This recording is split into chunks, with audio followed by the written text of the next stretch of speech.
So in this final lecture on first law of thermodynamics, we will look at engineering flow devices that are not operating in steady state.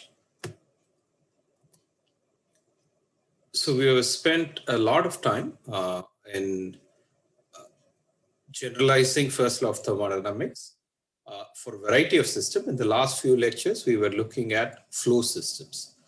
So most of the engineering systems operate at steady state. We looked at turbines, nozzles, diffusers, and so on, on how to apply first law of thermodynamics. These are all flowing systems.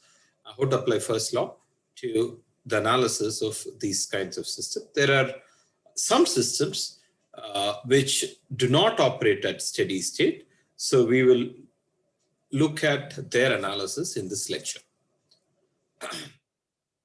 For example, here we are charging a tank. So what do we mean? Like supposing this can be a cylinder, or when you are filling a car tire is there, if you're filling air into that, you have a supply line which has gas at high pressure, and then you open the valve and that gas comes into the cylinder or the tire, right?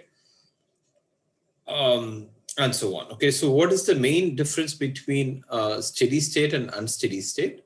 So in the steady state analysis, things were the properties, everything inside the control volume was a constant. Okay, so that was not changing with time.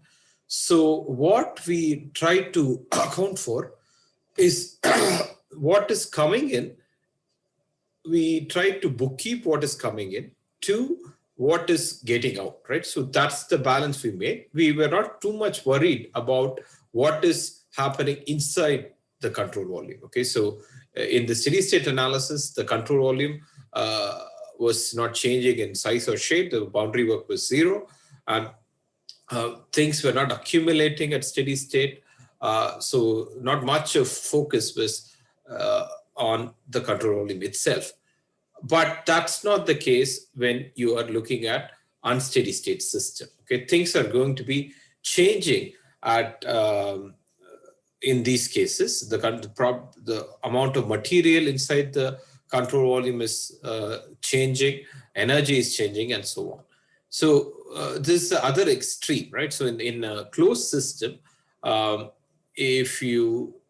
supposing if you have a closed system,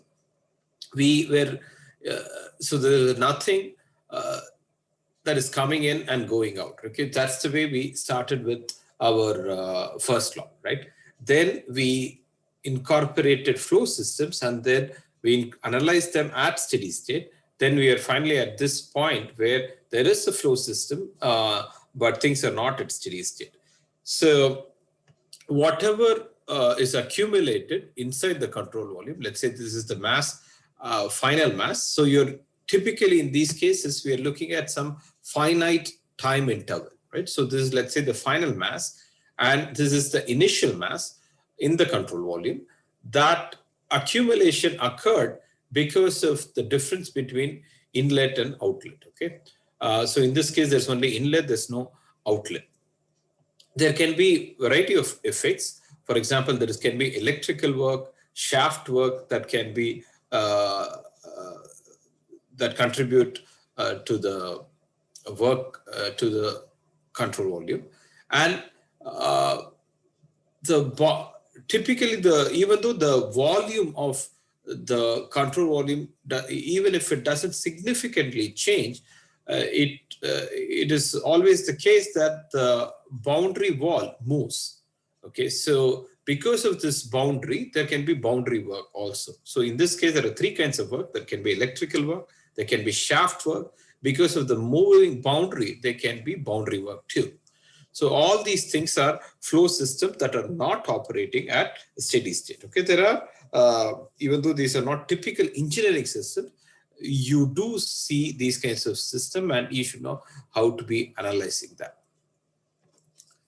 So in this case, so as I said, that we are looking at all these balances over a finite time interval. So in the steady state analysis, we were looking at time rate of change, because the time rate of change was not, there was no time rate of change.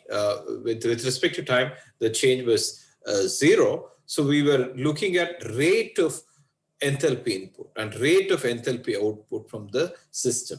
But here we are going to be doing the balance over a finite delta T. Okay, so this is the net heat transfer. This is the net work interaction. And then this is the energy. This term is the energy, internal energy after delta T. This is the internal energy at the beginning of the process. Okay, so, and then this is the enthalpy of the flow system that is due to flow that is getting out of the system. And again, this is the enthalpy of streams that are flowing into the system. Okay, so that's the way you tend to make the balance. Okay, so these are all fairly commonsensical, but you should know how to systematically implement these things in a variety of scenarios. Right. So for example, let's look at a few case studies. Let's say charging of a rigid tank. So we look at two viewpoints. This is sort of interesting because let's say you open a valve and then from a supply line, some gas is flowing in. Okay, so first we can draw the control volume in this manner. So when you have a control volume in this manner, you can imagine there is an input enthalpy due to the system that is due to the stream that is flowing in, right? All right, so that is the input enthalpy. And if you see there is no outlet for this system, therefore the mass accumulates. Whatever is coming in accumulates into the system. There is no, initially the cylinder was empty, therefore M1 was 0. And whatever is coming in, if you integrate over a period of time, is getting accumulated as M2 inside the system. The same, this is for mass balance. So we can implement a similar strategy for energy balance too. So there is no work transfer, there is no heat transfer for the system. The kinetic energy can be approximately taken to be 0. In comparison to other terms, the potential energy is also 0, right? So all these things tend to be 0. So all the internal energy that is getting accumulated inside the system is because of the enthalpy of the flowing stream that is getting in, right? So this is the internal energy that has been accumulated over a certain period inside this system, that is M2 times U2. This is all because of enthalpy of the flowing stream that is input from this side, right? That is M times HI, okay? So as M1 is 0, Mi is equal to M2, you can cancel off. So the second viewpoint which I want to stress is, let's say after that you've closed this valve, okay? After the flowing system, as the stream has come in and you've closed the valve, so you can draw this control volume, okay? So what you see is that the final internal energy, okay, is because of the enthalpy that has come inside, okay? So many times in the first set of lectures, when we introduced first law, we were looking only at a closed system, right? The system had certain simplicity. So at that point, we just wanted to bring out one feature of first law. What is that? So if the internal energy of the system changes, that is because of work interaction and heat interaction. Okay, that's what we were trying to stress. At that time, we were not looking into flows, but when we incorporate things flowing in, with each stream that flows in, we can associate an enthalpy, right? So here, that's what we have achieved. Okay, so the change in internal energy for this system is because of enthalpy flow that is the input for this system, okay, which is giving rise to change in accumulation of internal energy. All right, so we can look at another system. So what is this system? So if you open this valve, some air is getting out. Okay, so this can be a model for a much larger system. Like, for example, it can be a model for a room itself. Okay, there can be electrical heater. The work input is eventually converted to heat, right? So this can be like an electrical heater, and then the air that is getting out escapes, and with that it takes out some internal energy from the system, right? So let's just implement the balances. So what is getting out? Okay, so that is me. Okay, the mass of air that is exited integrated over finite delta t is me. Okay, so that is equal to the difference in mass, difference between initial mass and the final mass. Okay, this is fairly straightforward mass balance, and a similar kind of balance can be implemented for energy. So what is the energy input? This is the energy input that is here.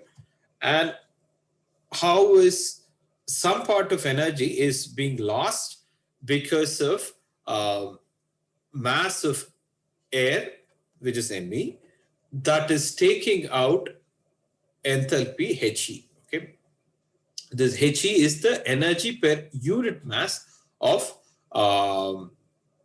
air. Okay, so just to emphasize, I want to emphasize one particular point. Okay, so even though we are discussing unsteady state system, we often use a particular approximation, which is sort of realistic, which is uniform flow. Okay, so even though there is accumulation in the control volume, that's what is the feature of unsteady state system. The input can be uniform. Okay, so at a given time, let's say there is a certain mass flow rate. Okay, so that mass flow rate can be the same. Likewise, the work input can be uniform. Okay, so if you say that the power input here, let's say in this case, the electrical power input can be at an uniform power. Okay, so the shaft work can also be at an uniform power. Okay, so the dW dWe by dt might not be changing. Okay, so there is a uniform electrical input, power input, uniform power input via the shaft. Okay, so we want to, there are two terms here: unsteady, which is indicative of what is happening in the control volume; uniform flow is indicative of the supply lines. So in this case, again, the power input can be uniform, right? So when you integrate the power input over a particular time, you get the electrical input. Okay, so power times delta T is the electrical input into the system. So this is the enthalpy of the exit stream per unit mass. This is the overall mass that is exited from the system. So this is the work minus the enthalpy that is being taken out of the system. That should be equal to the final internal energy minus initial internal energy. So the final mass is M2, and this is the internal energy per unit mass. This is the overall internal energy that is remaining in the system, minus what was the internal energy that was present in the beginning. Okay, M1 times internal energy per unit mass at the beginning. Okay, so again, in this case, there is no net heat transfer from the system. It is, so this indicates an insulation. Okay, so this can be very much okay for a model for a room. Okay, so in a room, there is some net air exiting from the system. And it's, let's say you have an insulating room as an approximation. So Q is 0. the kinetic energy is compared to other terms, kinetic energy and potential energy are also zero. So this is the overall energy balance for the system. Again, all these things are not conceptually very difficult to understand, but you have to implement these balances systematically. So this is the final lecture on first law from your textbook. I might add some more few points from other sources on the first law. So first law is about simple balance. Okay, so there is, in fact, the second law is conceptually much more deep. Okay, but to implement second law for engineering systems, especially, there are a lot more assumptions. Okay, to implement second law, but first law is very widely applicable for a variety of engineering system with lesser approximation. Okay, so much of analysis which we do in engineering systems, in chemical engineering, in mechanical engineering, in aerospace engineering, involves conservation laws, right? So there are, here we are talking about, there can be, here we're talking about in the broadest sense, the energy conservation. That's what first law is all about. And then, as you might have heard in your other classes, there can be momentum conservation and mass conservation. Okay, so in mass transfer classes, we talk a lot about mass transfer. In fluid mechanics class, we talk about momentum conservation. All these things are about conservation laws. Okay, so how do you apply conservation laws to different engineering system is a big component of all these courses. So with this, I will stop here, and after a brief lecture, closing statements on first law, we will move to the central part of this course, which is on second law. Thank you.